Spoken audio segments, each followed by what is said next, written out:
चलिए, स्वागत है आप सभी का, मोस्ट वेलकम। आज हम एडीईओ के फर्स्ट क्लास पर बात करेंगे और एडीओ के इस प्रथम क्लास में हम मूल रूप से आजीविका का जो सेक्शन है उस पर डिस्कस करेंगे। आजीविका को पढ़ने से पहले आपको कुछ बातें समझ लेनी चाहिए।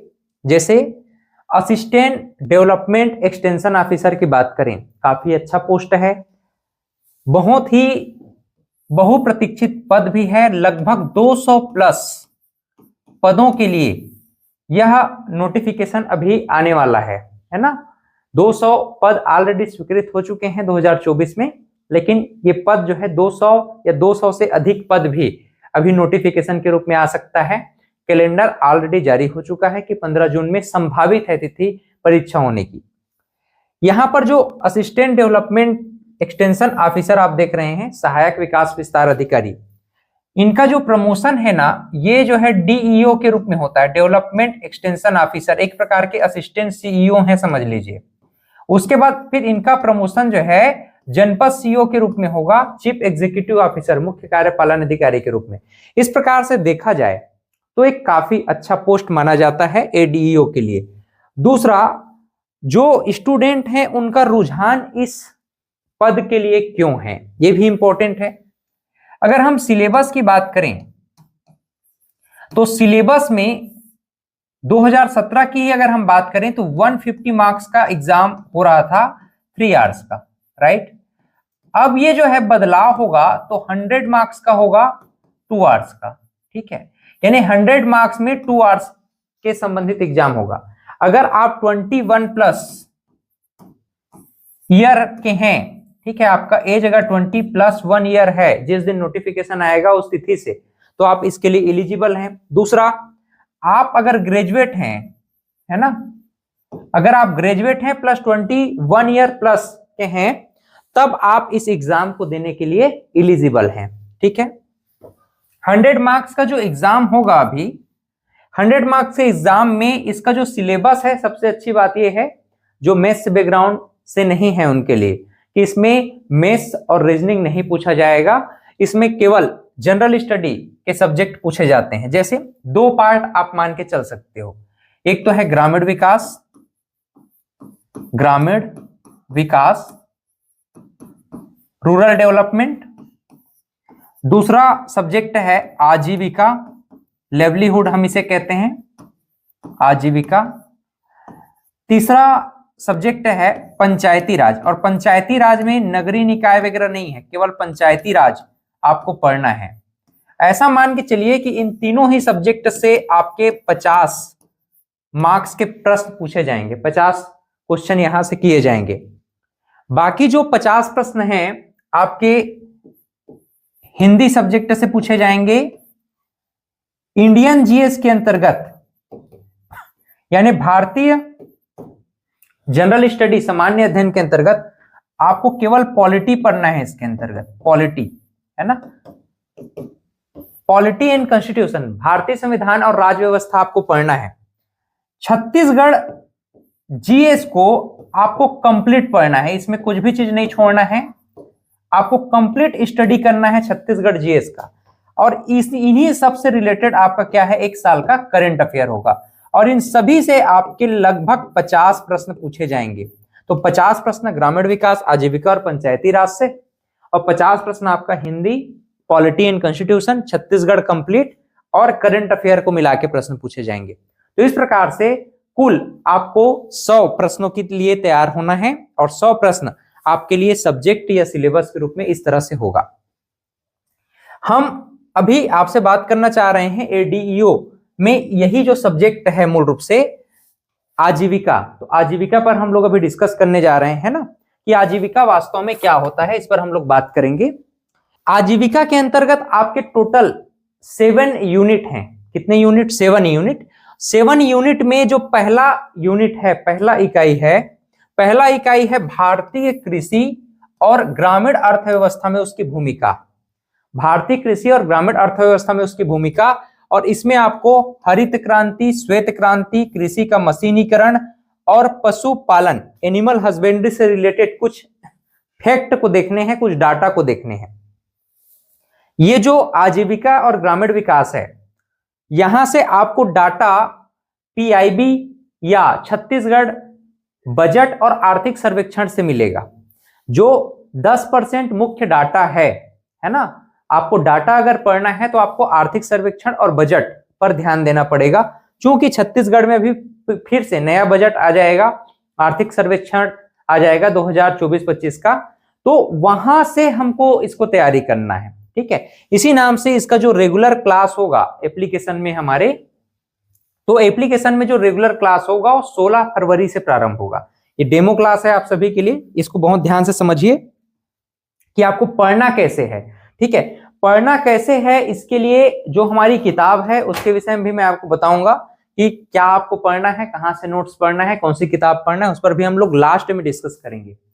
अब देखिए, पहला जो यूनिट है वह है भारतीय कृषि और ग्रामीण अर्थव्यवस्था में उसकी भूमिका, जिसके अंतर्गत अगर हम देखें कि आजीविका मूल रूप से हम कैसे भारतीय कृषि और ग्रामीण अर्थव्यवस्था को लेकर के चलेंगे। आजीविका के अंतर्गत आजीविका को सबसे पहले तो हमको समझने का प्रयास करना है कि आजीविका क्या है ना भाई। जहां आप जाना चाहते हैं, जहां आप पहुंचना चाहते हैं, सबसे पहले तो रूट पता होना चाहिए ना।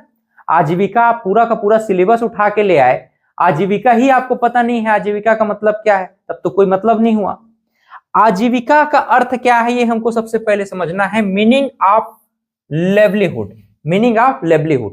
देखिए, दो शब्द आपको यहां से ध्यान रखने चाहिए, एक तो है जीविका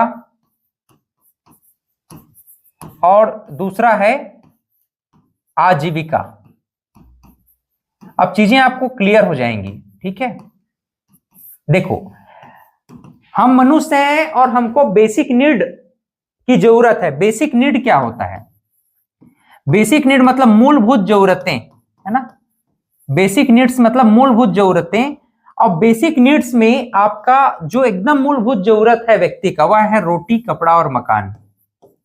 रोटी, कपड़ा और मकान, ये मनुष्य का एकदम मूलभूत आवश्यकता है, रोटी, कपड़ा और मकान।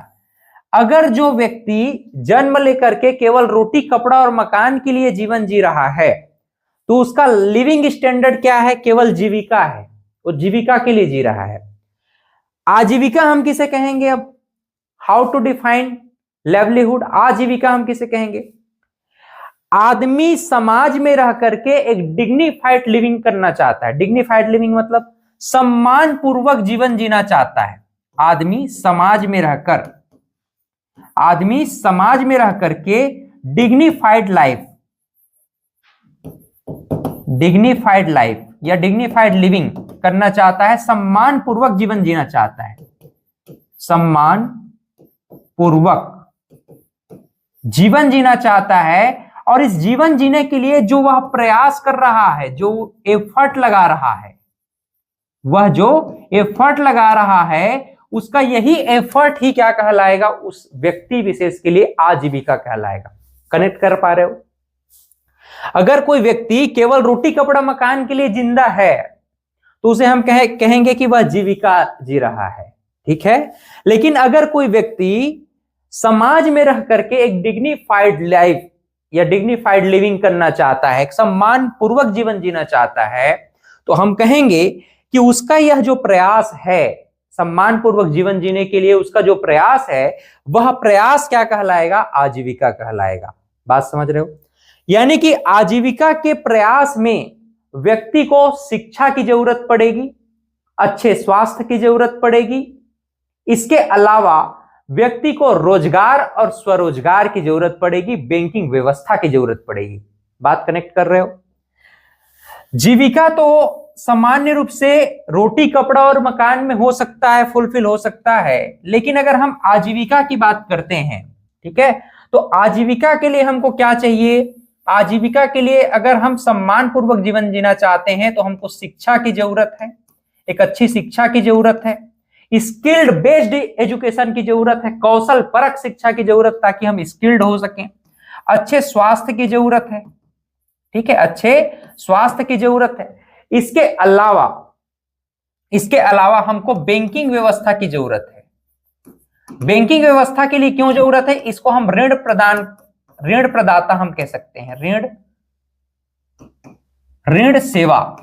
हमको कोई भी अगर इंटरप्रेन्योरशिप चाहिए यानी स्वरोजगार चाहिए, स्वरोजगार चाहिए, कोई हम इंडस्ट्री ओपन करना चाहते हैं, कोई दुकान ओपन करना चाहते हैं, किसी प्रकार का सर्विस सेक्टर में जाना चाहते हैं, हमारे पास पैसे नहीं है लेकिन हमारे पास क्या है, स्किल है, हमारे पास नॉलेज है, हमारे पास योग्यता है, क्वालिफिकेशन है, तो हमको कोई ऋण प्रदाता चाहिए, कोई ऋण सर्विस प्रोवाइडर चाहिए।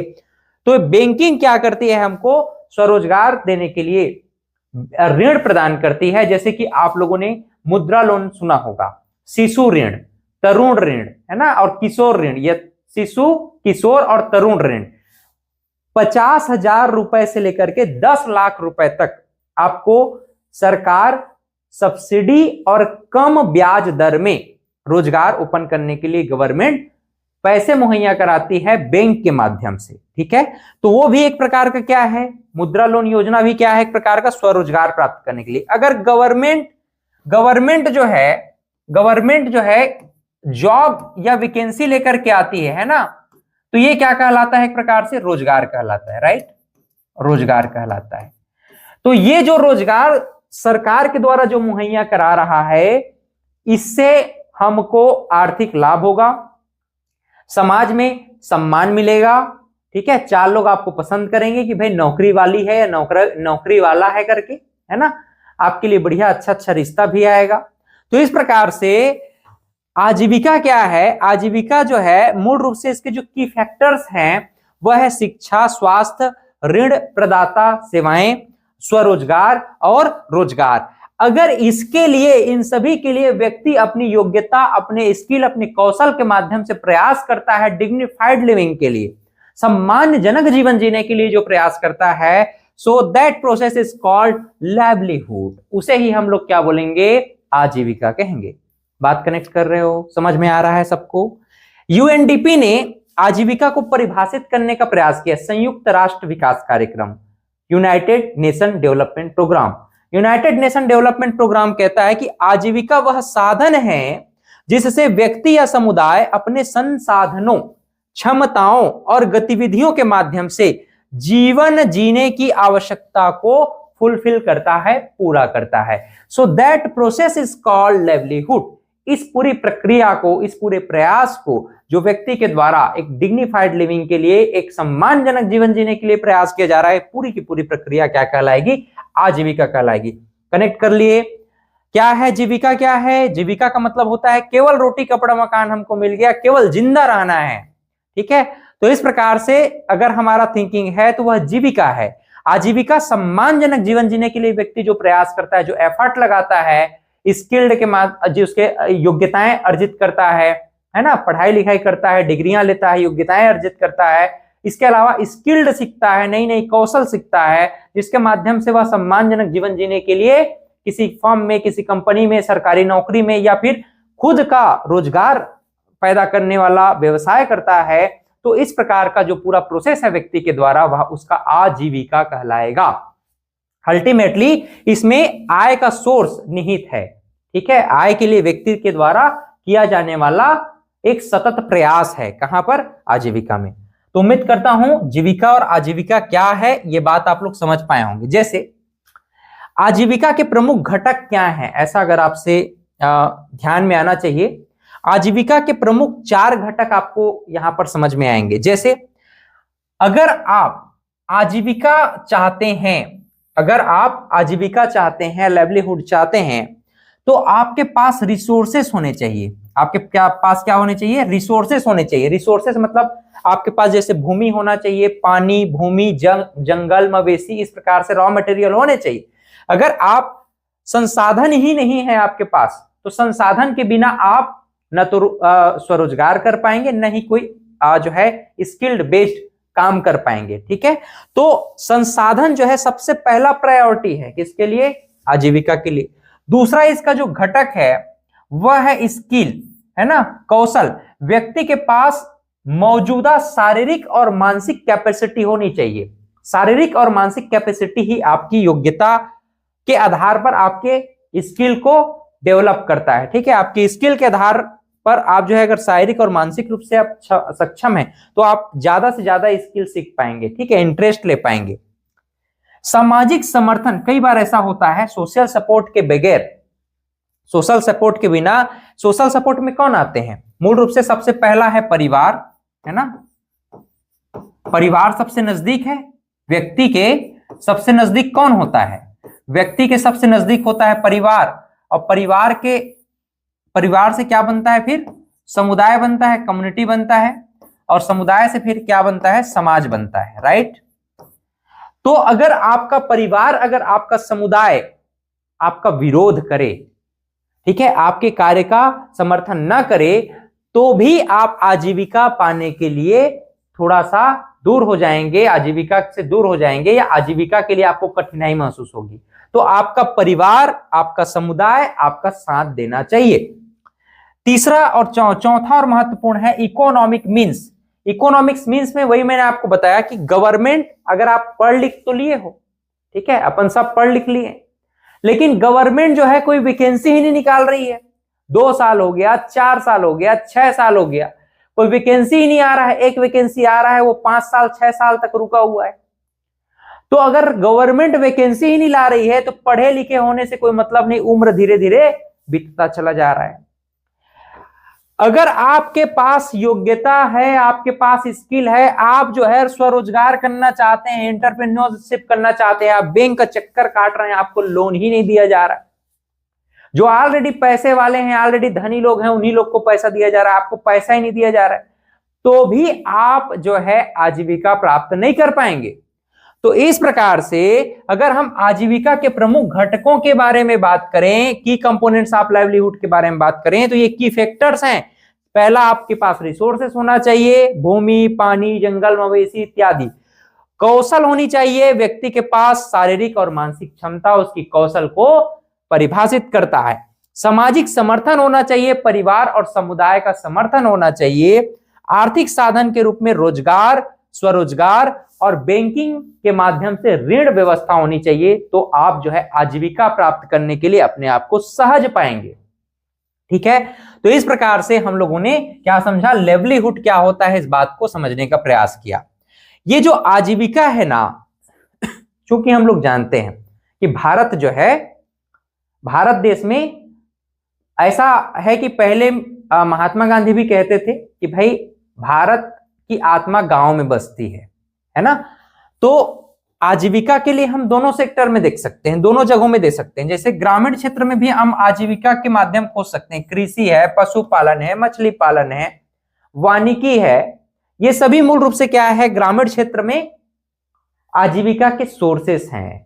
अगर हम शहरी क्षेत्र में देखें तो हम शहरी क्षेत्र में व्यापार कर सकते हैं, नौकरी कर सकते हैं, कुछ एंटरप्रेन्योरशिप बिजनेस कर सकते हैं। तो शहरी क्षेत्र में रूरल एरिया में आपका एग्रीकल्चर, एनिमल हस्बेंड्री, फिशरीज और हार्टिकल्चर ये मुख्य व्यवसाय होता है आजीविका के लिए। वहीं अगर हम अर्बन एरिया में देखें, शहरी क्षेत्र में देखें, तो व्यापार, नौकरी, स्वरोजगार ये प्रमुख साधन हो सकते हैं आजीविका के। क्लियर है। ग्रामीण क्षेत्र, शहरी क्षेत्र, कौशल और सामाजिक समर्थन ये भी आजीविका से संबंधित है। ग्रामीण क्षेत्र मूल रूप से यहां पर हम लोग देखें तो ग्रामीण क्षेत्र में कृषि, मछली पालन प्रमुख है, फार्मिंग के रूप में, है ना। शहरी क्षेत्र में आप देखो व्यापार और रोजगार कर सकते हो, और स्किल जो है मानसिक और शारीरिक क्षमता से संबंधित है, मेंटल एंड फिजिकल एबिलिटी। सामाजिक समर्थन के अंतर्गत परिवार और समुदाय का सहयोग होना चाहिए। तो इस हिसाब से आप लोग कौन सा आंसर होगा कमेंट भी करके बताना, और इसको कनेक्ट कर सकते हो, ठीक है। चलिए आगे बढ़ते हैं। अगला प्रश्न देखो, निम्नलिखित में से कौन से आजीविका के प्रमुख घटक हैं? संसाधन है, कौशल भी है, सामाजिक समर्थन भी है और आर्थिक साधन भी है। यानी कि ए, बी, सी और D, 1, 2, 3, 4 all of the above सभी क्या हैं? मुख्य रूप से घटक हैं आजीविका के, ठीक है। अगला प्रश्न देखो, कथन और कारण में प्रश्न दिए गए। इन प्रश्नों को मुझे बताने का क्या मतलब है कि आपके जो लेवल ऑफ क्वेश्चन है अब ऐसे ही हो गए हैं, चाहे सीजीपीएससी की बात करो, चाहे व्यापम की बात करो, आपको एकदम रटा रुटायर अब नहीं पढ़ना है, ठीक है। एम एस स्वामीनाथन, वर्गीज कुरियन, ये सब लोग पढ़ के जाएंगे। दुग्ध उत्पादन के प्रणेता कौन है, एम.एस. स्वामीनाथन कौन है, सब लोग रट के जाएंगे। जो भी आजीविका पढ़ेगा, जो भी ग्रामीण विकास पढ़ेगा, सब लोग रटेंगे। उसके महत्व को समझना है, उसकी वर्तमान में क्या स्थिति है इसको समझना है। वो कूट में आपका प्रश्न करेगा। भाई लेवल आप क्वेश्चन थोड़ा सा इंक्रीज होगा ना, लेकिन रहेगा सामान्य चीजें, लेकिन वो कूट में पूछेगा, असर्शन रीजन में पूछेगा, सही जोड़ी मिलाओ में पूछेगा, है ना। जैसे आजीविका को आत्मनिर्भर बनाती है, आजीविका व्यक्ति को आत्मनिर्भर बनाती है, असर्शन कथन कह रहा है। कारण कहता है कि आजीविका के अंतर्गत रोजगार और स्वरोजगार के अवसर प्रदान किए जाते हैं। बिल्कुल सही बात है, आजीविका के अंतर्गत दोनों ही बात सही है। तो कथन सही है, कथन और कारण दोनों सही है। कथन कारण कथन की सही व्याख्या करता है, तो ऑप्शन ए यहां पर सही होगा। अगला प्रश्न देखो, आजीविका और जीविका में मूल अंतर क्या है? डिफरेंट बिटवीन जीविका एंड आजीविका, निम्नलिखित में से कौन सा कथन सही है इस संबंध में? जीविका केवल मूलभूत जरूरतों को पूरा करने पर केंद्रित करती है, आजीविका व्यक्ति को सम्मानपूर्वक जीवन जीने में मदद करती है, जीविका सीमित और स्थिर होती है, और आजीविका के लिए हम बहुत सारे रिसोर्सेस फाइंड आउट कर सकते हैं। तो इस प्रकार से ये ऑप्शन डी क्या है? बिल्कुल सही है। ऑप्शन डी क्या होंगे? बिल्कुल सही होगा। ठीक है, इसके बाद हम जो है मुख्य रूप से बात करना चाहते हैं आपसे, जो यूनिट 1 है, यूनिट 1 भारतीय कृषि और ग्रामीण अर्थव्यवस्था में इसकी भूमिका। थोड़ा सा बात को समझना, हम जानते हैं कि हमारा जो भारत देश है, इंडियन एग्रीकल्चर की अगर हम लोग बात करें, है ना, हमारा जो इंडिया है, हमारा जो भारत देश है, हमारा जो भारत देश है, यहां पर अगर 2011 के जनगणना के अनुसार देखें तो 121.01 करोड़ लोग निवास करते हैं। अगर ये 2021 में जनगणना हो गया होता, अभी 140 करोड़ से अधिक जनसंख्या हो गई, यानी कि चाइना को भी पीछे हम लोग छोड़ दिए। नया जनगणना आएगा तो आप देखना, चाइना भी हमसे पीछे हो जाएगा। दुनिया में नंबर 1 जनसंख्या वाला देश कौन कहलाएगा? फिर भारत कहलाएगा, इंडिया कहलाएगा। तो अगर हम इंडिया की बात करें, भारत की बात करें, तो 121 करोड़ जनसंख्या भारत में निवास करती है। इसमें अगर हम इंडिया को, भारत को अर्बन और रूरल एरिया में बांटें, रूरल एरिया और अर्बन एरिया, दो क्षेत्र हम देख लेते हैं। तो ग्रामीण क्षेत्र देख लेते हैं और शहरी क्षेत्र। आज भी भारत में लगभग, इसको हम 100% मान के चल रहे हैं ना, इसको आप 100% जनसंख्या मान के चलो, तो इस 100% जनसंख्या में आज भी लगभग 58%, 58 से 60%, आज भी 58 से 60% लोग कहां निवास करते हैं? गांव में निवास करते हैं। आज भी 58 से 60% लोग कहां निवास करते हैं? गांव में निवास करते हैं। क्योंकि ग्रामीण जो अर्थव्यवस्था है, समझना बात को, ग्रामीण अर्थव्यवस्था के लिए जो इनका सोर्स ऑफ इनकम है, सोर्स ऑफ इनकम, इनका जो सोर्स ऑफ इनकम है वह है प्राइमरी सेक्टर। कौन सा सेक्टर? Primary sector. अर्थव्यवस्था में 3 प्रमुख सेक्टर होता है, प्राथमिक, द्वितीयक और तृतीयक। प्राइमरी सेक्टर, सेकेंडरी सेक्टर और टर्शियरी सेक्टर। कृषि, उद्योग और सेवा क्षेत्र। हम ग्रामीण अर्थव्यवस्था की बात करें तो ग्रामीण अर्थव्यवस्था मूल रूप से कृषि, वानिकी, पशुपालन,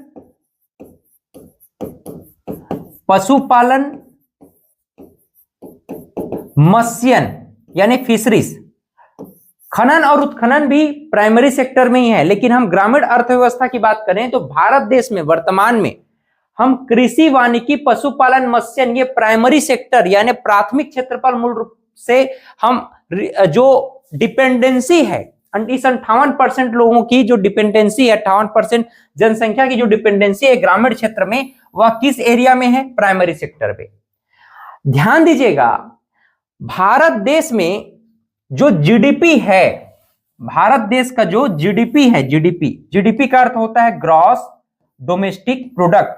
ग्रॉस डोमेस्टिक प्रोडक्ट का मतलब है सकल घरेलू उत्पाद। 32,87,263 किलोमीटर स्क्वायर, ये हमारा भारत देश है। टोटल बाउंड्री, टोटल एरिया है ना। तो 32,87,263 किलोमीटर स्क्वायर के भीतर एक फाइनेंशियल ईयर में, 1 अप्रैल से 31 मार्च, एक फाइनेंशियल ईयर में कुल वस्तु और सेवाओं का, टोटल गुड्स एंड सर्विस का जो प्रोडक्शन होगा और उसका जो बाजार मूल्य होगा, अंतिम मूल्य होगा, अंतिम बाजार मूल्य होगा, वही अंतिम बाजार मूल्य उस देश के अर्थव्यवस्था का जीडीपी कहलाता है।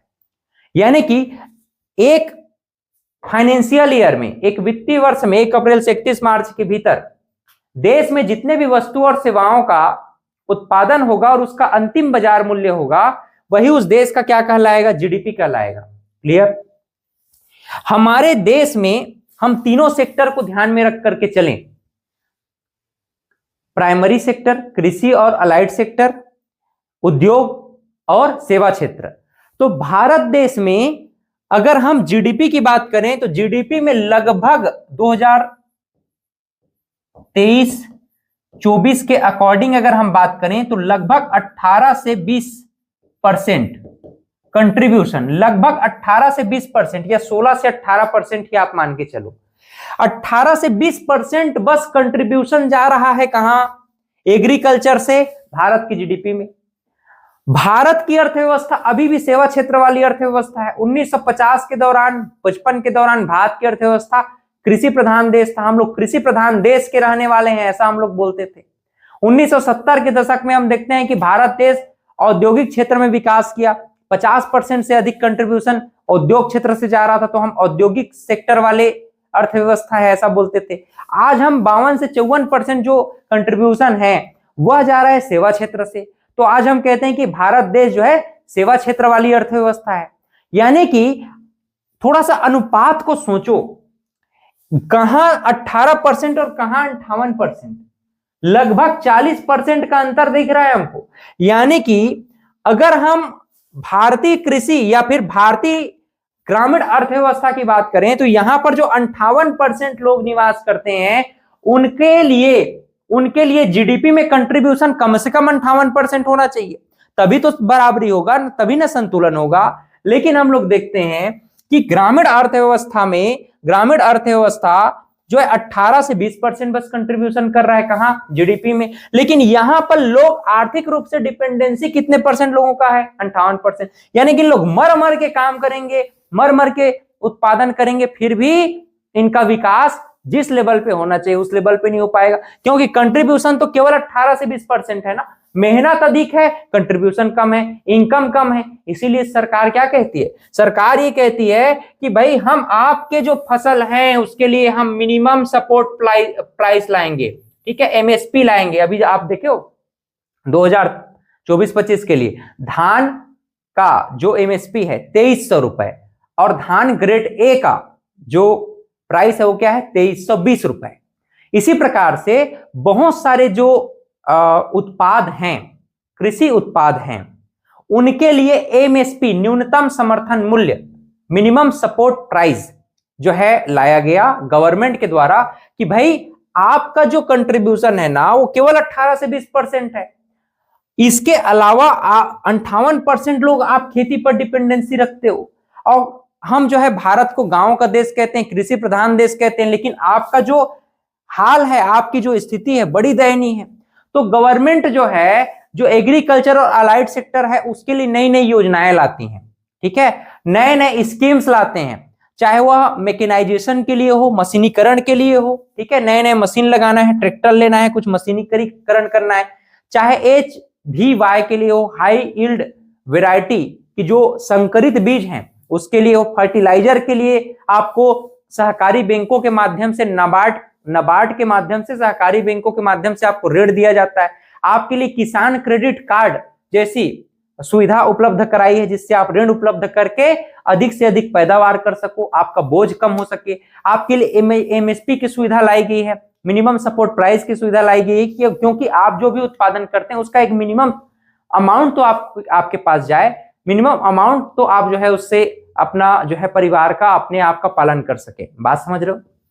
इसके बावजूद आज भी हम देखते हैं स्थिति कि 18 से 20% कंट्रीब्यूशन कहां है, केवल प्राइमरी सेक्टर का। बहुत ही दयनीय स्थिति है, बहुत ही चिंतनीय विषय है। तो इस प्रकार से हम भारतीय कृषि की बात करें, अब भारत में जो कृषि है, भारत का जो एग्रीकल्चर है, मूल रूप से हम देखें तो 8 से 9 प्रकार हैं।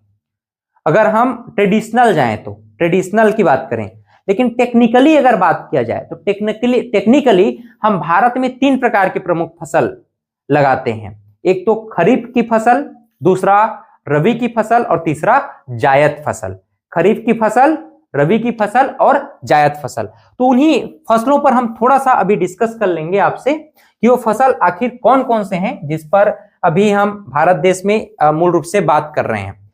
तो भारत देश में जो प्रमुख फसल हैं, भारत देश में जो प्रमुख फसल हैं, कौन कौन से फसल हैं, अगर हम टेक्निकली बात करें तो मूल रूप से 3 फसल हम देखते हैं। एक तो खरीफ की फसल देखते हैं, खरीफ फसल, दूसरा है रबी की फसल, रबी की फसल, और तीसरा है जायद फसल। तीसरा क्या है? जायद फसल। ये 3 प्रमुख फसल हैं, खरीफ फसल, रबी फसल और जायद फसल।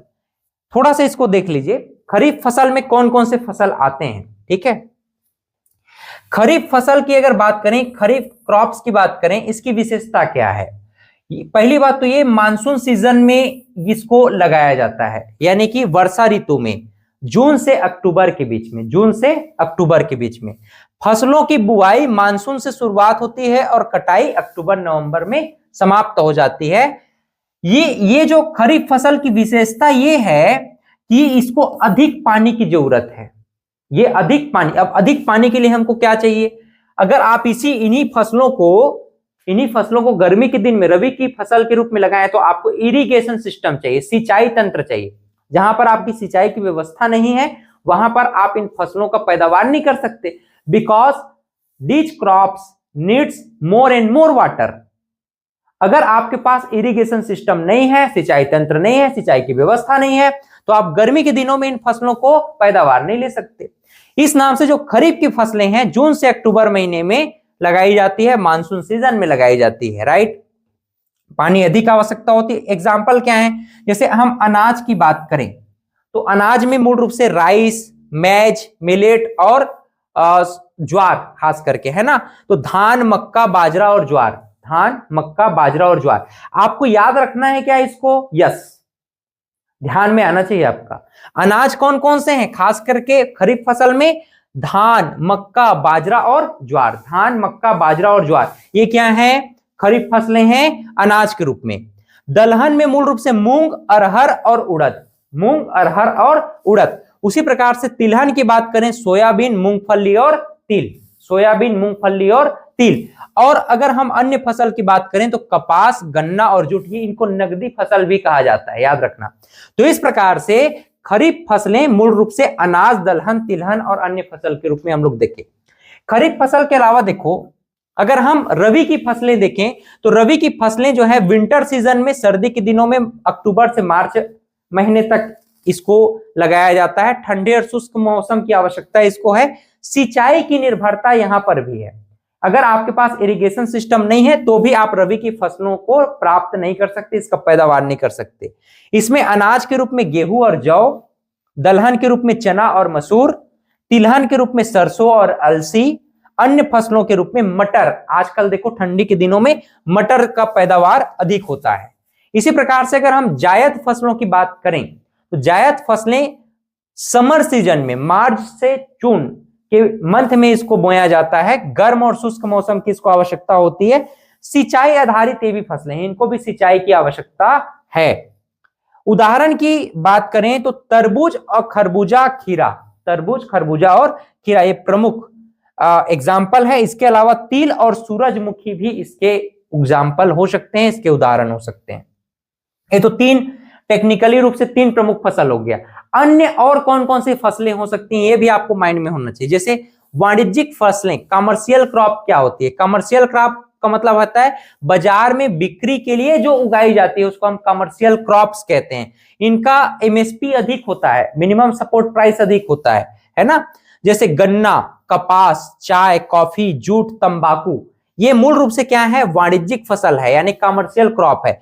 जैसे गन्ना आप लोग देखो छत्तीसगढ़ में कहां सबसे ज्यादा गन्ना? बेमेतरा और आपका कवर्धा।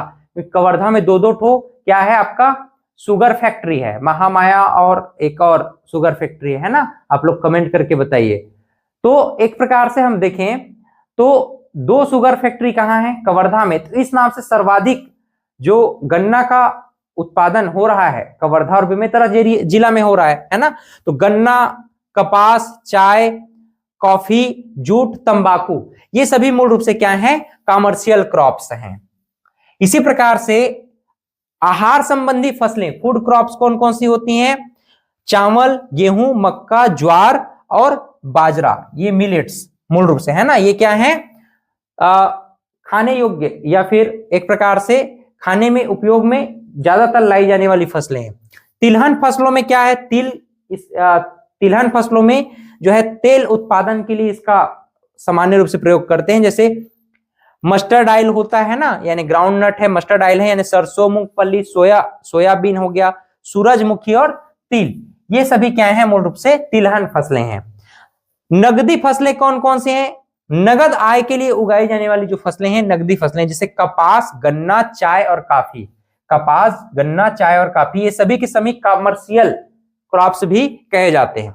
बागवानी फसलें क्या है? फल, सब्जियां और फूलों की खेती। इसमें आम, केला, सेब, संतरा, सब्जियों में आलू, प्याज, टमाटर, गाजर, फूल में गुलाब, गेंदा, जैसे जो फ्लावर्स हैं ये मूल रूप से हॉर्टिकल्चर क्रॉप्स के अंतर्गत इसको माना जाता है। पशु चारे की भी फसलें होती हैं। पशु चारे की फसलें मूल रूप से नेपियर घास, बरसीम और लोबस, ये मूल रूप से किस प्रकार के क्रॉप्स हैं? पशु चारे से संबंधित क्रॉप्स हैं। किससे संबंधित क्रॉप्स हैं? पशु चारे से संबंधित क्रॉप्स हैं। तो आप लोग क्या समझे मूल रूप से? पहली बात तो हम लोगों ने क्या पढ़ा कि आजीविका क्या है, ठीक है। आजीविका को हम लोगों ने पढ़ा। आजीविका के संबंध में हम लोगों ने इसके अर्थ को समझा। अर्थ के बाद हमने इसके परिभाषा को देखा, ठीक है।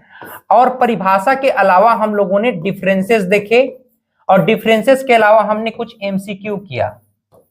इसके बाद हम लोग भारतीय कृषि में आए। भारतीय कृषि, और भारतीय कृषि में उसकी क्या योगदान है इसको हम लोगों ने देखा। तो भारतीय कृषि से हम लोगों ने ये देखा कि भाई भारत देश में जो ग्रामीण क्षेत्र के लोग हैं लगभग 58% लोग किस पर निर्भर हैं? कृषि पर डिपेंडेंट हैं। चूंकि कृषि से प्राथमिक क्षेत्र से जो जीडीपी है, भारत देश में जीडीपी जो है 18 से 20% ही जा रहा है, यानी कि 58% लोग केवल 18 से 20% जीडीपी पर निर्भर है। एक प्रकार से इतना ही कंट्रीब्यूशन यहां से हो रहा है, यानी कहीं भी हमको मेल खाता हुआ नजर नहीं आ रहा है, कहीं भी संतुलन नजर नहीं आ रहा है। इसी नाम से आपको आजीविका पढ़ने की आवश्यकता है। आजीविका में हम जो है इसके जस्ट बाद हम देखेंगे ग्रीन रिवॉल्यूशन देखेंगे, है ना। देखो भारत देश में हम लोग क्या कर रहे थे? भारतीय कृषि में हम लोग इंपोर्ट एक्सपोर्ट कर रहे थे। एक्सपोर्ट, भारत की जो प्रमुख या फिर कीमती पत्थर वगैरह है, मोती वगैरह, इसको हम एक्सपोर्ट कर रहे थे, मसाले एक्सपोर्ट कर रहे थे और हमको इंपोर्ट कराना पड़ रहा था, ठीक है। खाने पीने की जो वस्तुएं हैं, धान जैसी चीजों को हमको अन्य देशों से इंपोर्ट कराना पड़ रहा था। क्यों? क्योंकि हमारे पास पैदावार ही नहीं था, अकाल पड़ जा रहा था, सूखा पड़ जा रहा था। तो 1966 में, 1966 में, ठीक है, 1966 में हमारे देश में क्या आया? ग्रीन रिवॉल्यूशन आया। क्या आया? ग्रीन रिवॉल्यूशन, है ना। Green revolution. बोरलॉग जो है ग्रीन रिवॉल्यूशन के फादर कहे जाते हैं। मैक्सिको, अमेरिका या फिर वैश्विक स्तर पर उन्होंने दक्षिण अफ्रीका में जो भुखमरी हुई थी उसके लिए इन्होंने हाई यील्ड वेराइटी का मतलब होता है संकरित बीज या उन्नत बीजें। तो गेहूं का उन्नत बीज उन्होंने जो है पैदावार किया था 1950-60 के दशक में। 1970 में इसी नाम से उनको नोबेल प्राइज मिला था इस संबंध में। भारत में भी यही प्रयास एम.एस. स्वामीनाथन करेंगे। एम.एस. स्वामीनाथन जो है धान और गेहूं दोनों के लिए प्रयोग में लाएंगे और दोनों के नए नए किस्मों को पैदा करेंगे, हाई यील्ड वैरायटी की जो उन्नत किस्म की बीजें हैं। उन्नत किस्म बीजों के माध्यम से अधिक पैदावार होगा और ग्रीन रिवॉल्यूशन आएगा, अर्थात पैदावार में मूल रूप से जो वृद्धि है, किसानों के फसलों में पैदावार में जो मूल रूप से वृद्धि है, और वृद्धि के नाम से हम न केवल अपने देश के लिए जो भोजन की व्यवस्था है उसको फुलफिल कर पा रहे हैं, बल्कि अन्य देशों को भी हम एक्सपोर्ट कर पा रहे हैं। यही हमारे देश के लिए क्या था, ग्रीन रिवॉल्यूशन था, यानी कि इसको हम हरित क्रांति के नाम से जानने लग गए। ये जो हरित क्रांति है इसके लिए भी देखो, नॉर्मन बोरलॉग की हम लोग बात करते हैं तो उनको भी वैश्विक स्तर पर नोबेल प्राइज मिला। इनको जो प्राइज मिला था वो शांति के लिए मिला था, एम.एस. स्वामीनाथन को विश्व शांति के लिए, है ना। तो ऐसे कृषि वैज्ञानिक हुए, है ना, जिनको शांति के लिए जो है प्राइज मिल रहा है। तो इस प्रकार से हम लोग ग्रीन रिवॉल्यूशन को बहुत डिटेल में चर्चा करेंगे। जैसे कि अगर कुछ इस पे और मैं डिस्कस करना चाहूं, कुछ बात करना चाहूं, जैसे कि ग्रीन रिवॉल्यूशन पर एक छोटा सा मैं जो है टर्म्स आपके साथ शेयर करना चाह रहा हूं, इसको ध्यान से समझना। इसको हम बहुत डिटेल में पढ़ेंगे ना नेक्स्ट क्लास में। पूरा 1 घंटे का क्लास में अभी श्वेत क्रांति पर नहीं, केवल आपका जो ग्रीन रिवॉल्यूशन है इसी पर ही 1 घंटे का क्लास लेकर के आऊंगा आपके लिए। ये जो है 1966 में भारत देश में जो है ग्रीन रिवॉल्यूशन आया, उस पर हम लोग बात करेंगे। और कौन इसके प्रतिपादक हैं भारत देश में, भारतीय फसल का जनक, भारतीय कृषि का आधुनिक जनक, या फिर ग्रीन रिवॉल्यूशन का जनक एम.एस. स्वामीनाथन को कहा जाता है। उस पर हम लोग बहुत डिटेल में बात करेंगे। उनको कौन कौन से नोबेल प्राइज मिला, ऐसा क्या कारण रहा कि उन्होंने हाइल्ड वैरायटी उन्नत किस्म की बीजें लाई, उन पर हम लोग बहुत डिटेल में बात करेंगे। जैसे अगर मैं इस ग्रीन रिवॉल्यूशन की बात करूं, ग्रीन रिवॉल्यूशन का मतलब क्या है मूल रूप से कि भाई वैज्ञानिक पद्धति और तकनीक के माध्यम से, वैज्ञानिक पद्धति और तकनीक के माध्यम से हम ऐसा क्या करें कि हमारे यहां फसल का पैदावार वृद्धि हो जाए। इस पूरी प्रक्रिया को हम लोगों ने क्या कहा, ग्रीन रिवॉल्यूशन कहा। अब देखिए ग्रीन रिवॉल्यूशन के जो प्रमुख घटक हैं, कंपोनेंट्स हम कह सकते हैं, कंपोनेंट्स। पढ़ना कैसे है आपको और क्या चीज पढ़ना है ये मैं आपको अभी बताना चाह रहा हूं, इसको ध्यान से समझना। कंपोनेंट्स, कंपोनेंट्स की बात करें तो सबसे पहला कंपोनेंट है किसका, ग्रीन रिवॉल्यूशन का सबसे पहला कंपोनेंट घटक है HYV, हाई यील्डिंग वेराइटी। इसको हम उन्नत बीज कहते हैं या हाइब्रिड बीज भी आप कह सकते हो। हाई यील्डिंग वेराइटी, उन्नत बीज, उन्नत बीज। जो दूसरा प्रमुख घटक है वह है केमिकल फर्टिलाइजर। क्या, केमिकल फर्टिलाइजर्स, यानी कि रासायनिक फर्टिलाइजर्स, है ना, रासायनिक उर्वरक। दूसरा जो कंपोनेंट है ग्रीन रिवॉल्यूशन का वो क्या है, रासायनिक उर्वरक। तीसरा जो प्रमुख है वह है इरिगेशन प्रोजेक्ट्स,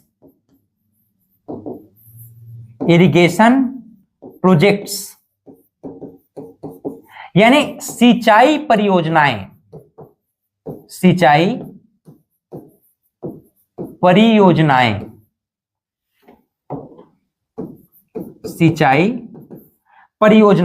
सिंचाई परियोजना के अलावा चौथे क्रम पर आप ध्यान में रख सकते हो कृषि यांत्रिकरण। ठीक है, मैं सीधा लिख देता हूं, मैकेनाइजेशन, एग्रीकल्चरल मैकेनाइजेशन आप कह सकते हो, कृषि यांत्रिकरण, एग्रीकल्चरल मैकेनाइजेशन आप कह सकते हो। इसके अलावा 5वें क्रम पर जो इसका घटक है ग्रीन रिवॉल्यूशन का वह है एग्रीकल्चरल रिसर्च, यानी कृषि अनुसंधान, एग्रीकल्चरल रिसर्च अनुसंधान। पढ़ना कैसे ये मैं आपको बताना चाह रहा हूं। ग्रीन रिवॉल्यूशन में सब लोग जान लेंगे एम.एस. स्वामीनाथन ने जो है ग्रीन रिवॉल्यूशन 1966 में लाया, सब लोग को पता है, सभी किताब में लिखा हुआ है। आपको पढ़ना कैसे है, कैसे आपका 50 में 50, ये जो ग्रामीण विकास आजीविका पंचायती राज में 50 में 50 नंबर कैसे लाओगे, क्या नहीं पढ़ना है और क्या पढ़ना है, इस पर मैं आपसे डिस्कस करना चाह रहा हूं। बहुत ध्यान समझना, आपको ग्रीन रिवॉल्यूशन का बेसिक तो जानकारी लेना ही है भाई। ग्रीन रिवॉल्यूशन के कंपोनेंट्स क्या हैं, घटक क्या हैं। पहला है HVY। HVY में आपको दो बातें पढ़ना है। पहली बात तो ये कि भाई जब HVY उन्नत किस्म की बीजें आई तो 1966 के दौरान ऐसी कौन कौन सी HVY सीड था, ठीक है, ऐसा कौन सा HVY सीड्स थे, कौन सी ऐसी फसल की किस्म की बीज हुए जिसने क्रांति ला दिया, जिसका फसल में पैदावार खतरनाक लेवल पे बढ़ा। गेहूं में कौन सा था और धान में कौन सा था, उन फसलों के नाम आपको पढ़ने हैं, ठीक है, जो कि हम लोग अभी क्लास में पढ़ेंगे। जब भी मैं ग्रीन रिवॉल्यूशन आपके क्लास लूंगा तो बहुत डिटेल में हम लोग जाएंगे। तो आपको 1966 में वो सीड कौन से थे। दूसरी बात, अभी करंट में वर्तमान में ऐसे कौन से HYV सीड्स हैं, उन्नत किस्म की बीजें हैं, जिसका पैदावार सबसे अधिक है, जो बीमारियां कम लेता है, बीमारियां जिसको कम लगती है, पैदावार अधिक देता है, जिसमें स्वाद भी बढ़िया है। दूसरा जो कंपोनेंट है वह है फर्टिलाइजर्स। पहले हम लोग क्या है, कंपोस्ट खाद वगैरह, गोबर खाद, कंपोस्ट खाद का प्रयोग करते थे, राख वगैरह को छींच देते थे खेतों में पैदावार के लिए, बीमारियों से बचाने के लिए। कोई भी बीमारी आता था पूरा फसल बर्बाद हो जाता था, समझ रहे हो। आजकल ऐसा है कि हम जो है फर्टिलाइजर, केमिकल फर्टिलाइजर का प्रयोग करते हैं। केमिकल फर्टिलाइजर्स भी पैदावार, हाई यील्ड बीजों के पैदावार के लिए एक बहुत बड़ा संसाधन था, रिसोर्स था, ठीक है। तो केमिकल फर्टिलाइजर में आज जैसे कि आप DAP सुने होंगे, यूरिया सुने हो, जिंक, यूरिया, DAP, है ना। इसके अलावा जो है और भी बहुत सारे जो केमिकल्स हैं जिसका उपयोग हम लोग अधिक पैदावार के लिए करते हैं। तो कौन कौन से केमिकल है उसको पढ़ना है। अब कई होशियार ऐसे भी होते हैं कि अब आप लोग पढ़ रहे हो कि जिंक का कितना मात्रा लगेगा, यूरिया का कितना मात्रा लगेगा। ऐसा पागलपंती मत करना, कृषि वैज्ञानिक नहीं बनने जा रहे हो। लेकिन आपको इतना भी जानना है कि केमिकल फर्टिलाइजर्स कौन कौन से हैं मूल रूप से, जिसका हम खेतों में छिड़काव करते हैं। प्रमुख रूप से केमिकल फर्टिलाइजर्स कौन है, दो चार नाम आपको ध्यान में रहना चाहिए, बड़े बड़े। यूरिया कम से कम याद होना चाहिए, DAP याद होना चाहिए। छोटी मोटे जो नाम हैं, जो बेसिक नाम है, वो आपको ध्यान में रहना चाहिए, ठीक है। इसी प्रकार से इरिगेशन प्रोजेक्ट क्या है, सिंचाई परियोजना क्या है। भाई आपको जब तक सिंचाई का माध्यम नहीं होगा, जल का सही ढंग से उपयोग के लिए नहीं होगा, जैसे बांगो डैम आप देख लो, गंगरेल बांध देख लो, बांगो बांध देख लो, है ना। इन बांधों को क्यों निर्माण किया गया, इरिगेशन सिस्टम के लिए। जैसे मिनी माता बांगो डैम हसदेव नदी पर आप देखो, पूरा जांजगीर चांपा जिला को सिंचित करता है, शक्ति जिला को सिंचित करता है। अगर हम छत्तीसगढ़ को धान का कटोरा कहते हैं तो जांजगीर चांपा को छत्तीसगढ़ के धान के कटोरा का जिला कहते हैं। जिला के रूप में अगर देखें तो जांजगीर चांपा है छत्तीसगढ़ के धान का कटोरा, और छत्तीसगढ़ को हम लोग क्या बोलते हैं, धान का कटोरा कहते हैं, है ना। तो अगर इरिगेशन सिस्टम नहीं होता, मिनी माता ने अगर हसदेव बांगो बांध से यह इरिगेशन सिस्टम नहीं बनाया होता, सिंचाई तंत्र नहीं बनाया होता, तो छत्तीसगढ़ में जांजगीर चांपा जिला को हम धान का कटोरा नहीं कहते, है ना। तो इसके लिए सिंचाई परियोजनाएं छत्तीसगढ़ में प्रमुख रूप से कौन सा है, इसको आप यहीं पर पढ़ लो ना भाई। आप नोट्स बना रहे हो तो यहीं पर पढ़ लो, गंगरेल बांध कहां पर है, प्रमुख इसका सिंचाई क्षेत्र क्या है, छत्तीसगढ़ में सबसे बड़ा इरिगेशन सिस्टम कौन सा है, सबसे बड़ा बांध कौन सा है, सबसे अधिक सिंचाई तंत्र करने वाला जिला कौन सा है, यहीं पर पढ़ लो ना। नोट्स अलग से क्यों पढ़ना, यहीं पर आपका क्लियर हो गया। दूसरा, कृषि यांत्रिकरण। अब कृषि यांत्रिकरण में आपको ट्रैक्टर का कौन कौन सा सामान है, हार्वेस्टर का कौन कौन सा सामान है, इसको नहीं पढ़ना है।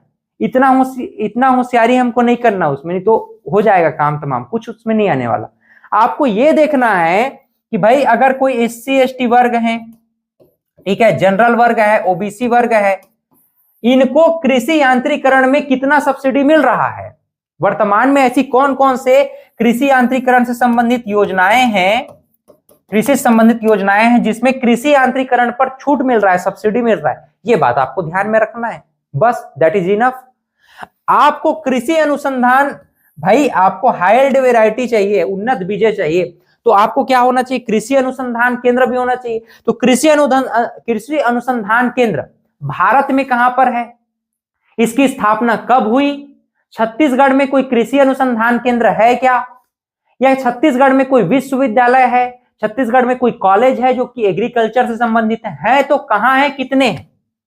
ये जो सिंपल सा और छोटा सा जो आपके पास डाटा है, ये आपकी स्टडी को क्या बना देगा, इतना मजबूत बनाएगा, इतना मजबूत बनाएगा। आप 360 डिग्री कुछ भी प्रश्न पूछे आपसे ग्रीन रिवॉल्यूशन से, आपसे कोई भी प्रश्न छूटने वाला नहीं है। जो एग्जामिनर, जो प्रश्न छांटने वाला आपका जो प्रश्न बना रहा है, उसके साइकोलॉजी को समझो, आपसे अलग नहीं है। वो जो प्रश्न बना रहा है उससे 2 कदम आप आगे रहो, 2 कदम आप आगे रहोगे तो आपके सारे प्रश्न बनेंगे। ऐसा कोई भी प्रश्न नहीं है जो आपसे नहीं बनेगा। यही अप्रोच अगर आप एवरी सब्जेक्ट में, सब सब्जेक्ट में लाते हैं तो आप निश्चित रूप से सफल होंगे। आपको सफल होने से कोई नहीं रोक सकता। आपको उदास होने की जरूरत नहीं है, आपको पढ़ने की जरूरत है। हम आपके सामने आपके लिए इसीलिए हैं क्योंकि हम आपके लिए मेहनत कर रहे हैं, हम चीजों को समझ रहे हैं कि भाई अब क्वेश्चन आप लेवल क्या है। मैंने आपको प्रश्न भी इसीलिए बताया ना कि हाउ टू स्टडी। अब जो है आपको केवल जो है यूनिट वाइज किसी चीज को रटने की जरूरत नहीं है, आपको उसके चीजों को डीप समझने की जरूरत है। वो क्या चीज आपसे डिमांड करना चाह रहा है, एग्जाम आपसे क्या डिमांड कर रहा है, इसको समझना है। उम्मीद करता हूं कि पढ़े कैसे ये बात आपको समझ में आया होगा, एडीओ की तैयारी कैसे करना है ये बात आपको समझ में आया होगा। ये आपका डेमो लेक्चर था। हमारी जो क्लासेस है, ऑनलाइन क्लासेस, वह जो है क्वेस्ट क्वेरा के एप्लीकेशन पर उपलब्ध होगी। 16 फरवरी के बाद आपकी क्लासेस प्रारंभ होगी। आप उस ऑनलाइन क्लासेस में न केवल क्लासेस पाएंगे, हमारी जो ये पहली किताब ऑलरेडी है, ये जो है एडीओ की पहली किताब एलोरा बुक डिपो में या फिर क्वेस्ट क्वेरा के एप्लीकेशन में मिल जाएगा।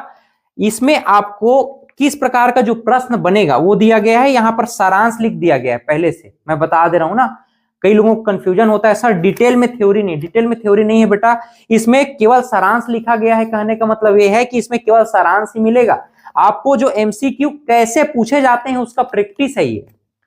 आपको केवल आजीविका और केवल ग्रामीण विकास से संबंधित हमारी जो किताब है, जो इसी लेवल पर जो मैं भी आपको पढ़ाऊंगा, इसी स्तर का, इसी डीप नॉलेज के आधार पर जो आपकी किताब है वह फरवरी लास्ट वीक में पब्लिश हो जाएगी। उसके बाद किताबें भी आपको मिलने लग जाएंगी। चूंकि आप क्वेस्ट क्वेरा के एप्लीकेशन पर नीचे लिंक दिया गया है, डाउनलोड कर लेना। आप ज्वाइन करते हैं तो आपको ये कंप्लीट लेक्चर 16 फरवरी के बाद मिलना प्रारंभ हो जाएगा। साथ ही साथ इसका कंप्लीट टेस्ट सीरीज भी कोर्स में शामिल है। ये जो पहली किताब अभी है आपके पास, ये पहली किताब भी आपको भेजी जाएगी, ठीक है। और दूसरी किताब के लिए दूसरा जो किताब होगा उसमें आपको एक पेज 1 रुपए फोटोकॉपी जो लगता है, फोटोकॉपी में 2 रुपए 3 रुपए भी लेते हैं, लेकिन हम 1 रुपए के हिसाब से फोटोकॉपी चार्जेस जो लगेगा उसके हिसाब से जितना भी पेज होगा, 100-200 पेज मिनिमम होना चाहिए दोनों सब्जेक्ट का, तो उसके हिसाब से जो भी चार्जेस आएगा और जो डिलीवरी चार्जेस आएगा उसके आधार पर वो बुक भी आपके लिए हम उपलब्ध करवाएंगे। आप लोग लेट मत करो, अभी आप चाहें तो ज्वाइन कर लीजिए। क्लासेस 16 फरवरी से चालू होगा, लेकिन फीस जो है न्यूनतम रखा गया है, बिल्कुल ही न्यूनतम रखा गया है। 16 फरवरी के बाद फीस जो है बढ़ जाएगा, इंक्रीज हो जाएगा। इस नाम से अभी आप क्लास को ज्वाइन कर लीजिए। कुछ एमसीक्यूज अपलोड हुए हैं, अभी 1-2 क्लास अपलोड हो जाएंगे। उन क्लासेस को देखिए, समझिए और अपने आप को 16 फरवरी के बाद इस रणनीति के साथ तैयार करने में 100 में 100 नंबर लाना है, 100% देना है। इस रणनीति के साथ तैयारी करने के लिए अपने आप को झोंक दीजिए। इन्हीं शुभकामनाओं के साथ मिलता हूं मैं आपसे एक नए क्लास में, एक नए उत्साह, एक नए ऊर्जा के साथ। आप लोग पढ़ते रहें।